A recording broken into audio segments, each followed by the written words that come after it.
Clovis Bray is categorized as the pinnacle of Golden Age achievement. They've built a lot of technology we've come to know, things like exos, engrams, a super powerful war mind, and an entire city on Mars.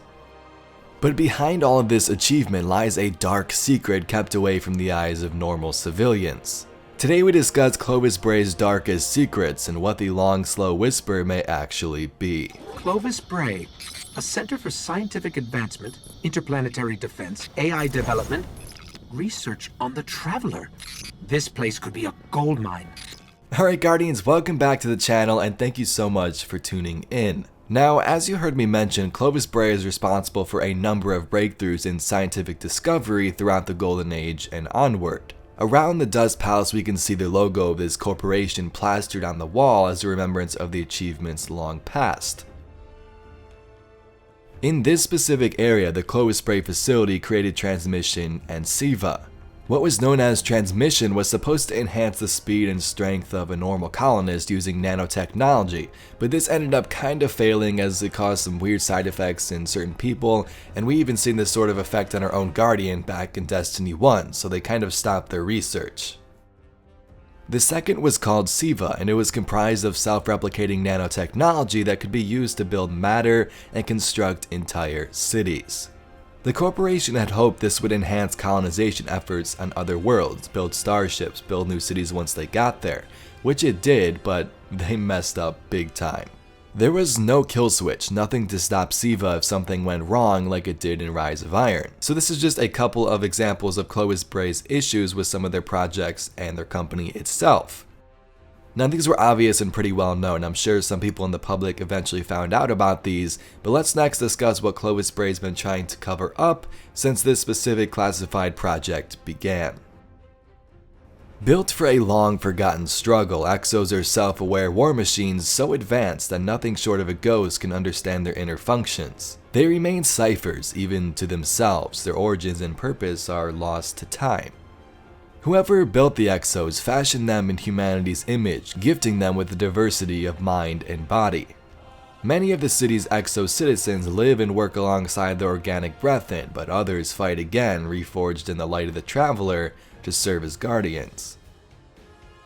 The EXO program was in fact developed by the minds behind the Clovis Bray Corporation and was kept a secret for a reason. Like stated, these exos don't know why they were created, and neither do we.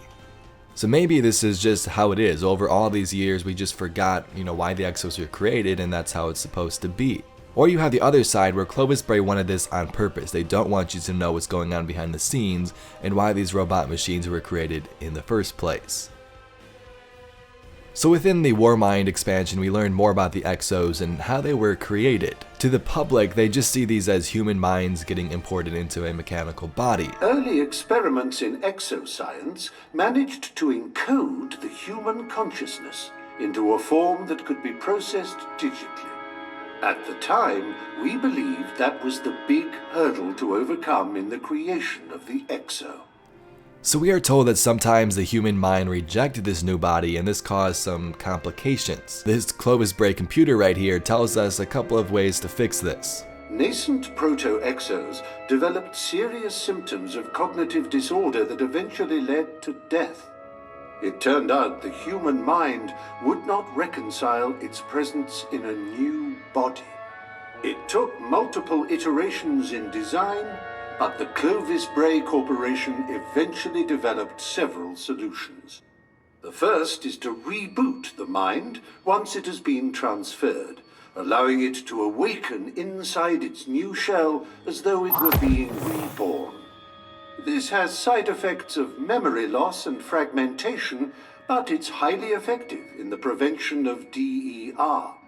The reboot process can be repeated multiple times to further the odds of survival. It is not currently known how many times a human consciousness can be rebooted, but scientists estimate it to be around 20. The second preventative measure to DER is to program certain humanisms within exos.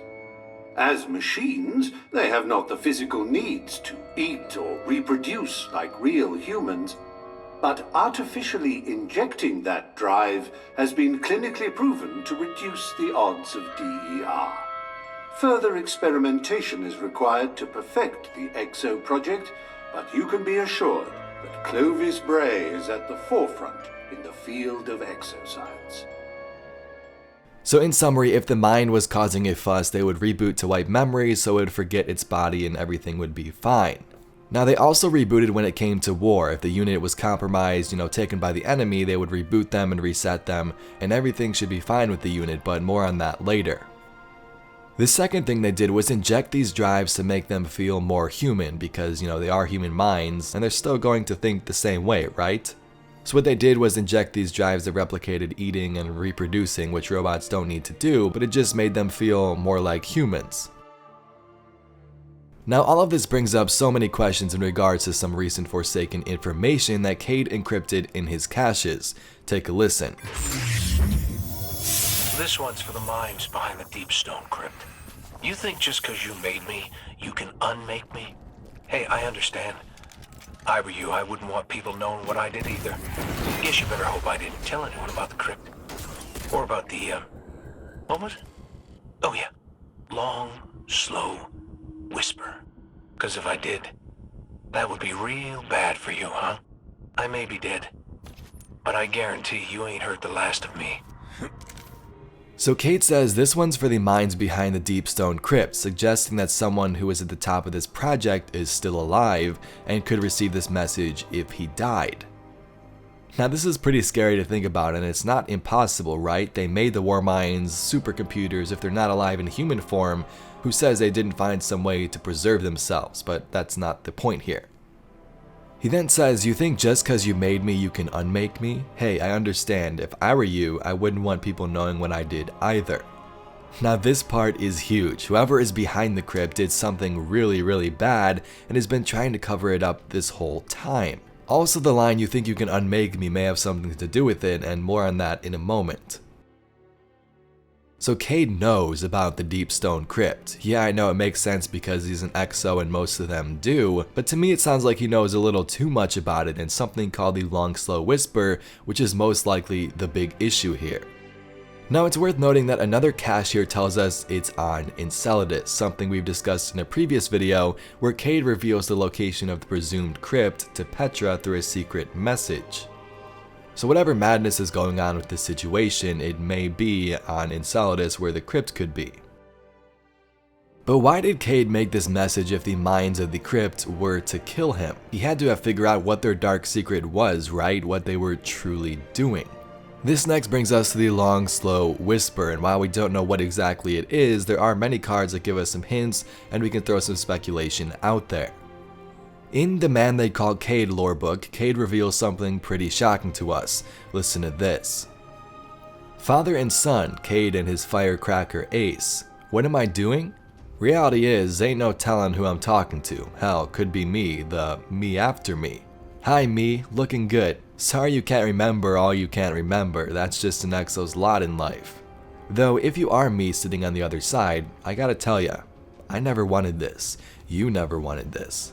I made it clear to the Big Z, to Ikora, Banshee, Amanda, my pal Jimmy down at the ramen spot, that if anyone ever finds the Deep Stone Crypt thingy, I stopped counting at 6, no higher, you hear me? No higher. Think there's just something about the number 7 that gives me the heebie-jeebies, unlucky, overrated. I don't know, just a number with a bad mojo in my book. So if you've got a 7 in tow or above, someone's changed the game and someone's not playing nice. Might want to do something about that. So there, Cayde reveals something pretty crazy. If anyone figures out about the Deep Stone Crypt thingy, I stopped counting at 6, no higher. This suggests that what we thought Cayde was the whole time, being Cayde 6, he was reset 6 times, is not true at all, and that number could be significantly higher, he just simply stopped counting. He also says if you've been rebooted 7 times or above, someone's changed the game and is not playing nice, meaning it shouldn't be this way. Cayde didn't need to be rebooted this many times, and someone did this on purpose, possibly to erase what he had seen and some of the stuff he had learned. Next, listen to this memento from Cayde that backs all of this up. He is here on Venus when he first became an exo, and he says this. This Ishtar gig is pretty wild, even for a lughead like me. Get it, Ace? Lughead? Come on, I'm trying. I'll get some better jokes, I promise. I knew I was here to secure some top secret thing in the jungle, but I saw it today. They dug up the remains of a technological civilization that actually predates humanity. Don't tell anyone I told you, or could be Wipesville again. So Cayde tells his son Ace in this writing that he found some Vex artifacts on Venus. He doesn't want Ace to tell anyone because Clovis Bray may wipe his memory again. Now it's really hard to decipher, but with this evidence, this is most likely what the long slow whisper is and what Cayde is referring to in that cache. This process of rebooting exos not because they need it, but to cover up information and erase everything they know about up to this point is something that definitely shouldn't be happening in the production of these exo units. Now this has happened with other characters such as the Exo Stranger, but the whole story is something to discuss in another video. Heck, maybe even Banshee 44, that guy's been reset 44 times, and at the end of Forsaken's campaign, he didn't even know Cayde was dead. So did his mind really reject the body 44 times, was there a problem, or did he know too much and Clovis Bray did it on purpose? The point here is, Guardians, that while the public has seen these terminals on Mars display friendly scientific information about the creation of exos, things were pretty sketchy behind the scenes, and Clovis Bray may be trying to hide what the true purpose of the exos are. Also, the scary part, whoever did this to all these exos, is still alive and could be hiding out on Enceladus. Anyway, Guardians, that's all I got for today's video. If you enjoyed, please be sure to give this video a thumbs up and subscribe for some more awesome Destiny 2 news and entertainment. Also, let me know down below what other mysteries and secrets you'd like to see in future videos, and definitely be sure to subscribe if you're new here. Anyway, thank you so much for watching, you're amazing, I'm Evade, and I'll catch you Guardians in the next one.